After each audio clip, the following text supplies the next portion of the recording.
फक्त मराठी यूट्यूब चॅनलला सबस्क्राईब करा आणि आमचे लेटेस्ट व्हिडिओज पाहण्यासाठी बेल आयकॉनवर क्लिक करा. लेटेस्ट अपडेट्ससाठी आमचा इंस्टाग्राम, ट्विटर आणि फेसबुक हँडल्सना फॉलो करा. राज, इतक्या रात्री इथे काय करतोयस? कुणी आले का तुझ्या बरोबर? हा? नाही आई. आई म्हणजे तुला असं एकटं कसं सोडलं त्यांनी? तू कुणाला सांगून नाही आला? नाही. इकडे ये, बस. असं कसं न सांगता आलास तू? हा? भीती नाही वाटली तुला? नाही. इतक्या रात्री एकटं येण्याची काय गरज होती? आई, तुला बाबा नाही आवडत का ग?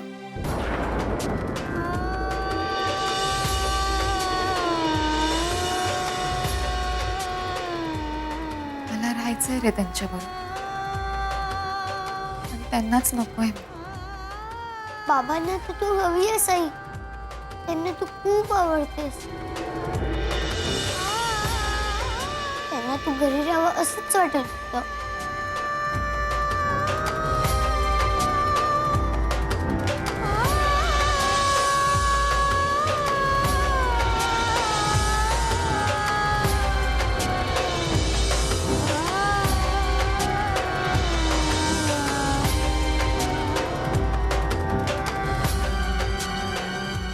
खूप चिडून आलीस त्यांना.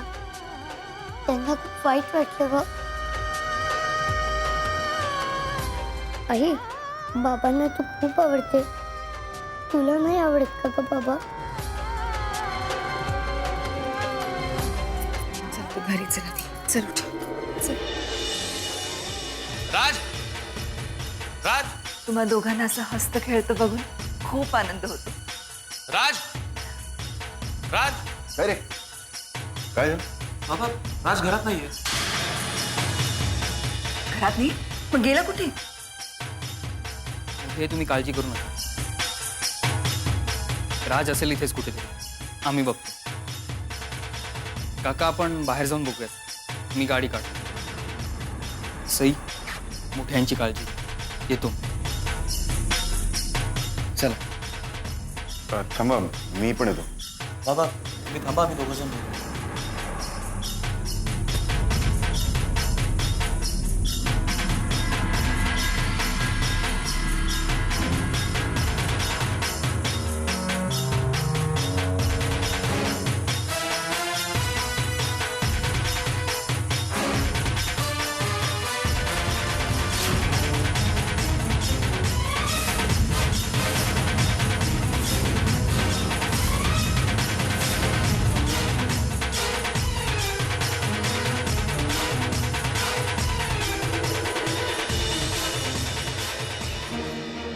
राज, एवढ्या रात्रीचं कुठे गेला होता कोणाला न सांगता? आईकडे. सोन्या, अरे काळजीनं जीव अर्धा झाला होता आमचा. आई, राज एकटाच अप्पांच्या घरी आला होता.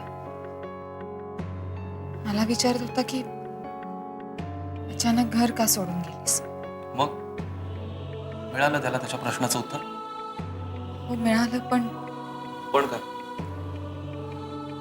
मला वाटत होतं की तुम्हाला मी आवडत नाही.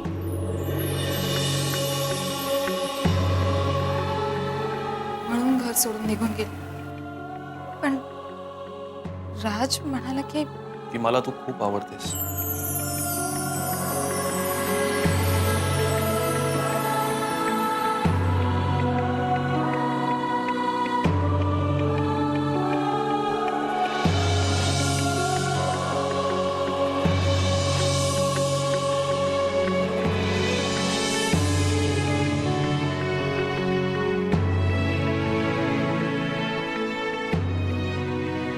कार्तिकी, मला तू खूप आवडतेस. माझं तुझ्यावर प्रेम आहे आणि तू या घरात राहावं अशी माझी इच्छा आहे. आणि तुम्ही कधीच असं काही बोलला नाही. अगं, कसं बोलणार? कारण तुझं तर पार्थवरती प्रेम आहे ना. पार्थ फक्त माझा चांगला मित्र आहे.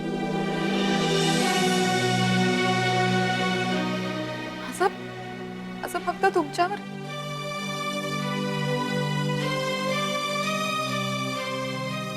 म्हणून तर तो शहर सोडून निघून गेला.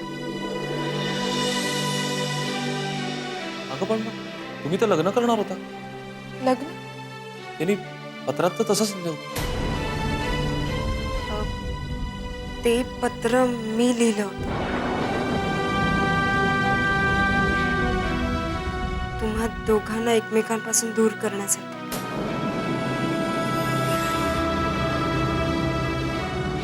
पण पण खरंच तो माझा वेडेपणा होता. मला मला प्लीज माफ करा. केलं केलं, माफ केलं.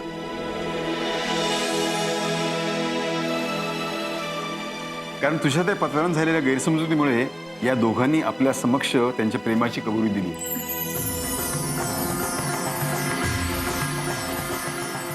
काय पद्मनाभ,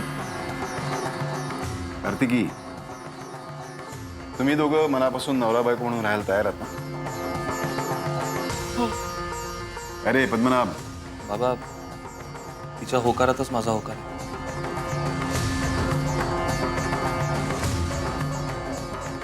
राज,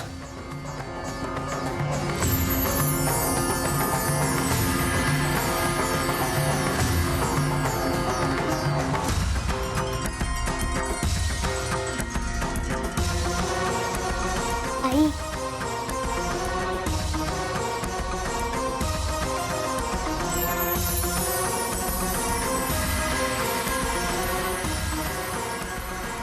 वा, सगळं छान झालं. पण एक गोष्ट माझ्या लक्षात आली. आता काय? अहो, पद्मनाभ आणि कार्तिकीचा घटस्फोट झाला होता. त्यांना तर पुन्हा लग्न करावं लागेल. हरकत नाही, पुन्हा एकदा आपण लग्न लावू.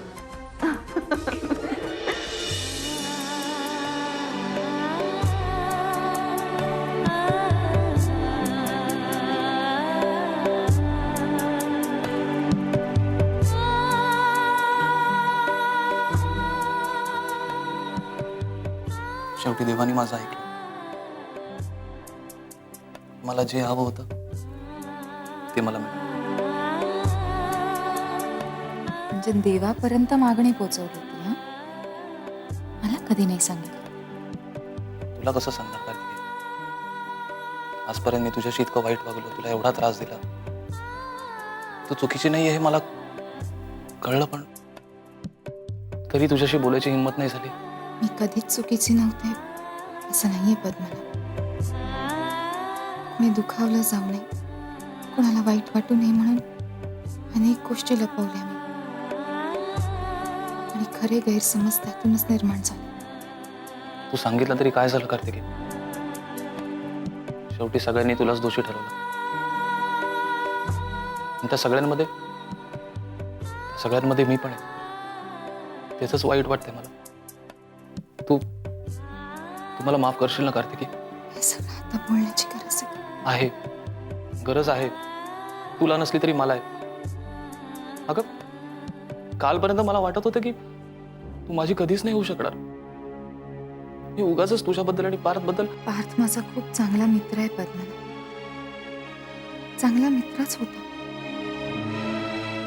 आम्ही दोघांनी सारासाठी एकत्र येऊन संसार करायचं ठरवलं. फक्त सारासाठी. याचं कारण आमच्या दोघांचं सारावरचं प्रेम होतं. माझं तुमच्यावर किती प्रेम आहे हे पार्थला माहिती होतं. त्यांनी मला अनेकदा सांगितलं, मनातलं सगळं पद्मनाभला सांगून टाक.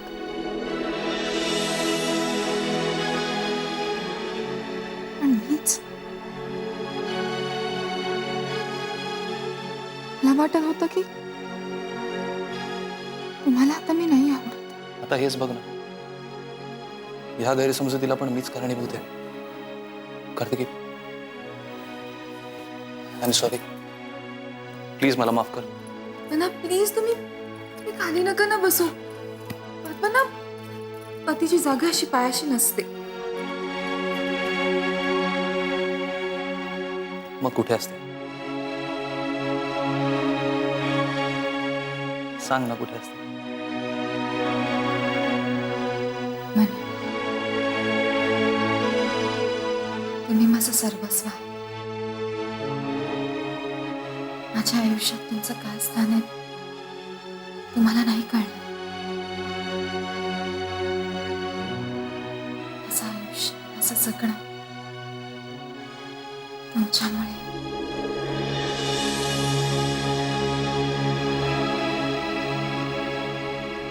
माझ्या आयुष्याचा अर्धा आहात तुम्ही पद्मना.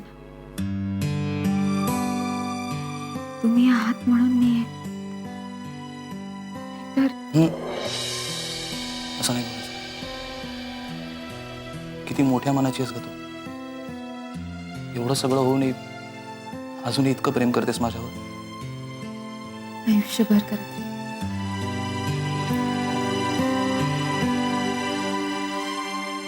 त्या कोणत्याही प्रकारच्या गैरसमजुतीमुळे आपल्यात दुरावा कधीही निर्माण होणार नाही.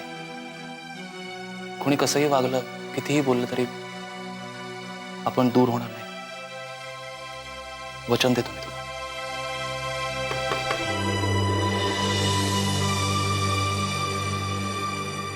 मी बघते.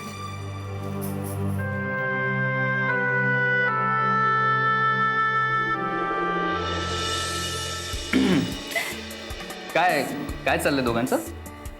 नाही, हे काय बरोबर नाही आहे. काय म्हणजे लग्न आधीच दार बंद करून सई काय चिडवाचिडवी चालली तुमची? माझ्या बायकोला का त्रास देताय? हो. आम्ही काय त्रास देणार? दार बंद होतं म्हणून आपला विचार. हा, बरं, तुम्हाला दोघांना खाली बोलावलंय. येत आहे? लवकर यायचंय.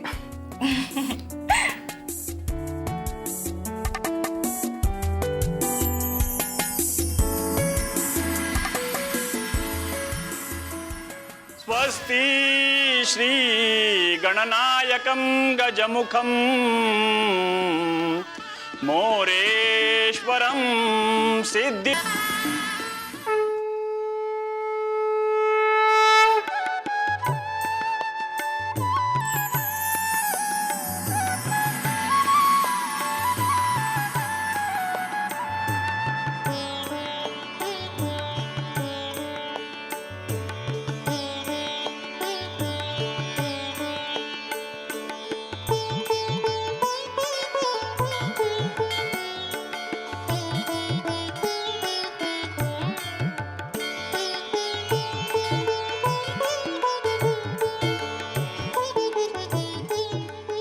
अजून एका ठिकाणी आपल्याला जायचंय, जिथे जाऊन आपल्याला आशीर्वाद घ्यायचा.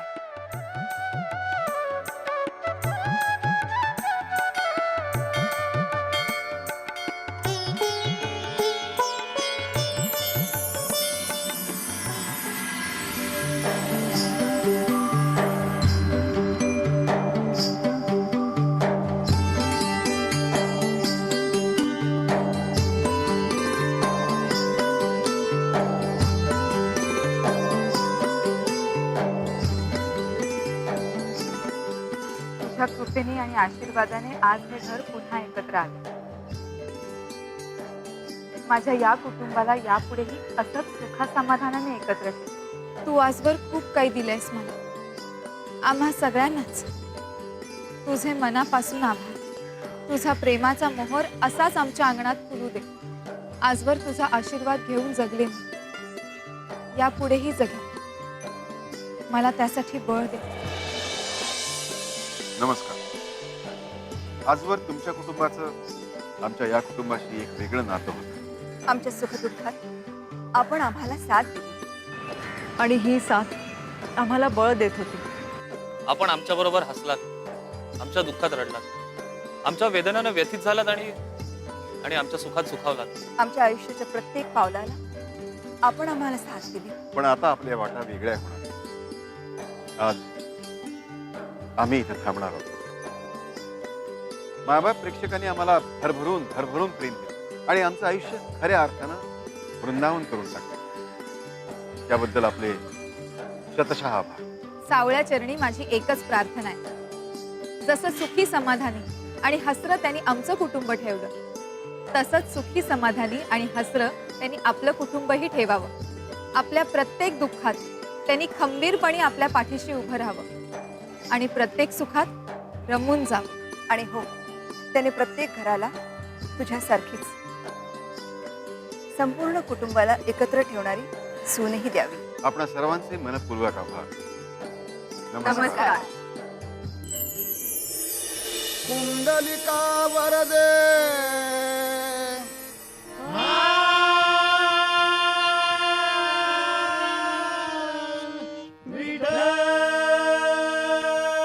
श्री ज्ञानदेव